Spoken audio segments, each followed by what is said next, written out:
ከተማችን ውብ ጽዱ አረንጓዴ የሆነች መታለች ብንልም እንኳን አሁንም ያልደረስንበት አካባቢ በደንብ ያልጸዱ አካባቢዎች ሰፈሮች ጥቂት አይደሉም፣ ትኩረት ይፈልጋሉ። ስለዚህ ጽዳት ከራስ ይጀምራል።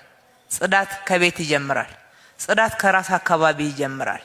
ጽዳት የግዴታ እንደዚህ አይነት ትልልቅ ፕሮግራሞችን የሚፈልግ ሳይሆን በየአካባቢያችን በየሰፈራችን በየመስሪያ ቤቶቻችን የግል ድርጅትም ይሁን የመንግስት ድርጅቶች ሁሉ ጊዜ የምናከናውነው ተግባር የመሪዎችም የሰራተኞችም በእያንዳንዱ ደግሞ ቤተሰብና አካባቢ የሚከናወን ተግባር ሊሆን ይገባል። ይሄንን ባህል አድርገን እስከምናሰርጸው ድረስ ያለ እረፍት መስራት፣ ሁሌ መትጋት፣ ሁሌ ክትትል ማድረግ፣ ሁሌ ማስተማር፣ ሁሌ ማስገንዘብ ስራችን ሊሆን ይገባል። በዚህ መልክ አሁን የክረምትን የጽዳት ንቅናቄ የጀመር ነው። ዛሬ እንግዲህ እንደ ከተማችን ንቅናቄውን አስጀምረናል። ደረቅ ቆሻሻ ሲባል እንደነበረው ደረቅ ቆሻሻ ሀብት ነው፣ የሀብት ምንጭ ነው። በዓለም አቀፍ ደረጃ በጀመርነው ስራ ተሸልመን ማበረታቻዎች አግኝተንበታል።